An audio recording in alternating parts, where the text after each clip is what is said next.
Hello. I'm going to read a little bit from In Search of the Miraculous.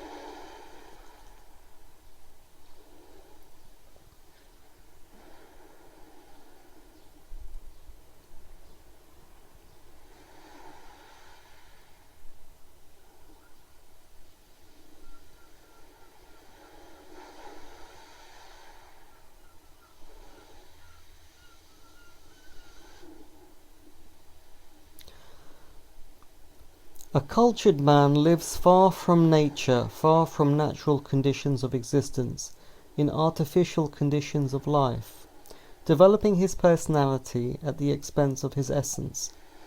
A less cultured man, living in more normal and more natural conditions, develops his essence at the expense of his personality. A successful beginning of work on oneself requires the happy occurrence of an equal development of personality and essence. Such an occurrence will give the greatest assurance of success. If essence is very little developed, a long preparatory period of work is required, and this work will be quite fruitless if a man's essence is rotten inside, or if it develops some irreparable defects. Conditions of this kind occur fairly often. An abnormal development of personality very often arrests the development of essence at such an early stage that the essence becomes a small deformed thing. From a small deformed thing nothing else can be got.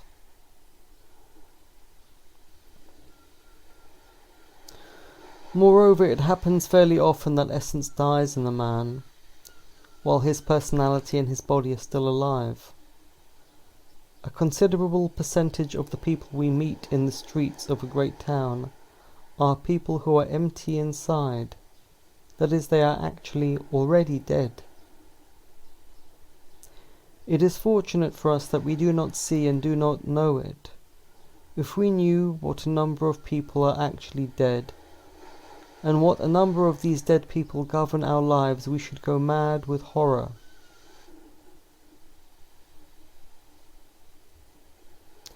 And indeed, people often do go mad because they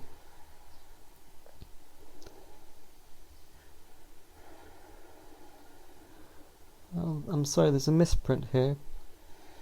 I have here, and indeed people often do go mad because they end out something of this nature without the proper preparation. That is, they see something they are not supposed to see. In order to see without danger, one must be on the way. If a man who can do nothing sees the truth, he will certainly go mad. Only this rarely happens. Usually everything is so arranged that the man can see nothing prematurely. Personality sees only what it likes to see, and what does not interfere with its life. It never sees what it does not like. This is both good and bad at the same time. It is good if a man wants to sleep, but if he wants to awaken, bad if he wants to awaken.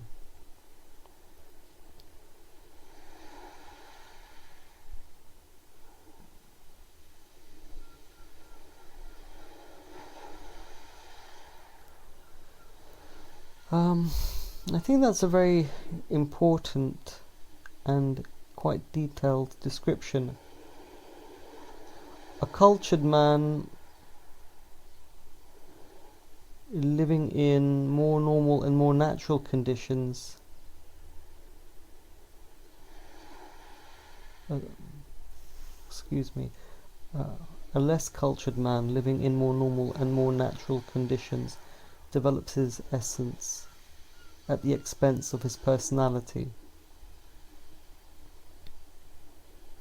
I was just speaking to a friend today who had gone through the German school system and had taken the middle road, where she had had some sort of blue collar training at the same time as some white collar training, and so in a way, had a mixture of essence and personality.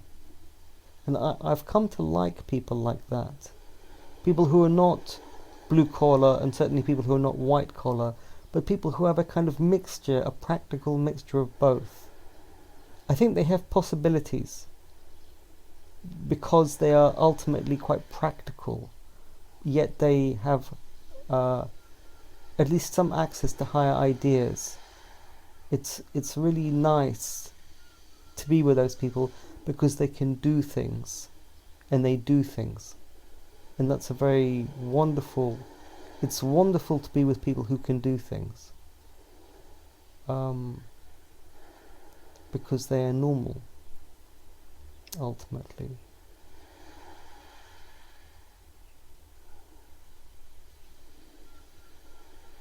I heard once a term, gold collar. To be gold collar was to be a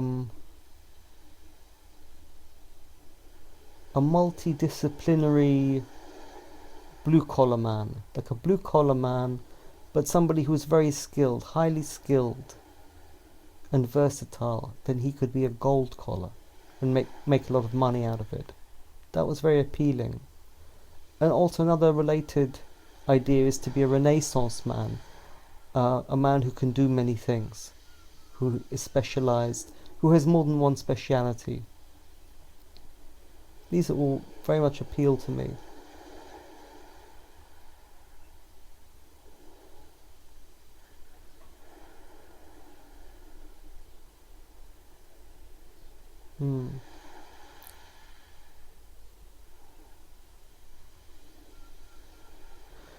Gurdjieff says that an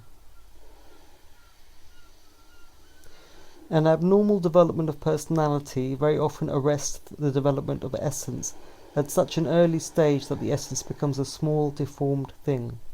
Well, I mean, the personality of Western people right now is absolutely abnormal. Abnormal and cynical and deformed beyond reason. How stupid does the world have to get before people rebel? But because the degenerate media people are in charge of society's communication, I really have no idea.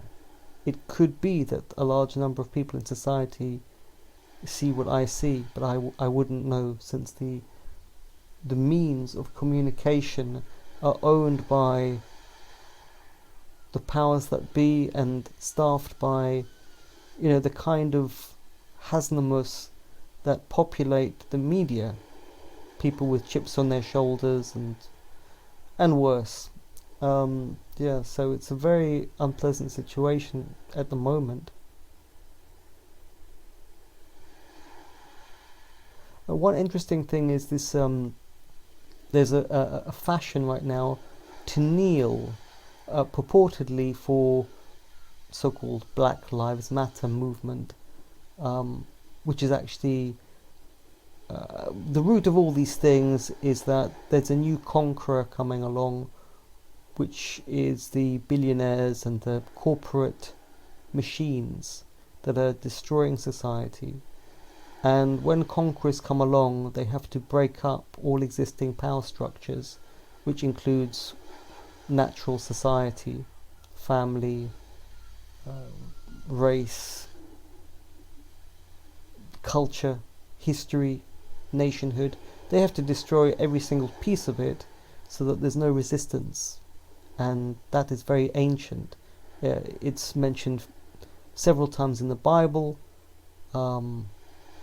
That ancient conquerors did this. They brought in lots of foreigners to mix it all up. They brought in impurity and sexual degeneracy.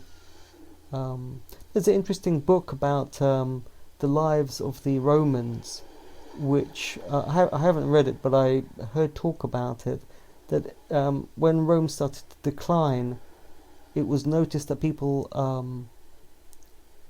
would be very badly mannered to each other in the street, burping and vomiting and, just generally living at a very low level. and that was during during one phase of the decline of Rome.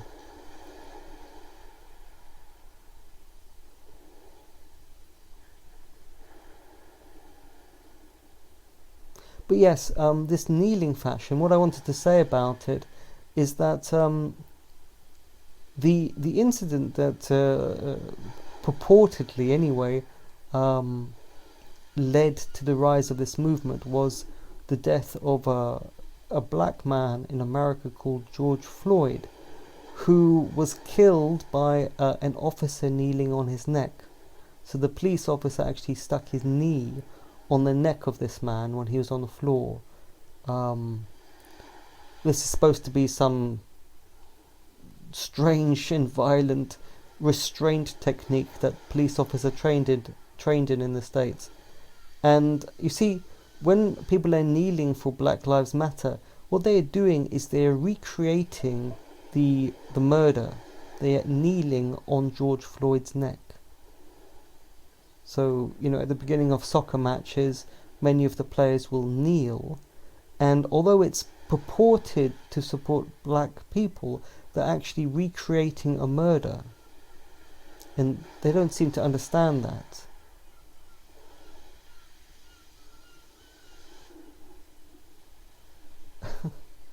And that is the level of unconsciousness of human beings. They know not the day, neither do they know the hour. They have no idea what they are doing. There's just ideas that float around, and people do not know whether it's their idea, somebody else's idea. It floats around in their mind, and they don't really act on behalf of themselves. There are cosmic processes, the movements of the planets. There are voices in society that are traveling around, and these people are kind of like a sort of half drunk, half hypnotized, half asleep, half man, and in amongst all this noise, this contraption makes some sort of decision and route through life, spurred on with this idea of progress and superiority that people seem to have, and enthusiasm, but truly they are in quite poor condition, and really being used by all sorts of quite ridiculous unconscious processes. And that is a human being. As my teacher says, there is something very gravely wrong with human beings. They are degenerate. If you'd like to listen to the rest of this recording and others, I've put them on Odyssey where there's no time limit. So please have a look on there. I've put the link down below.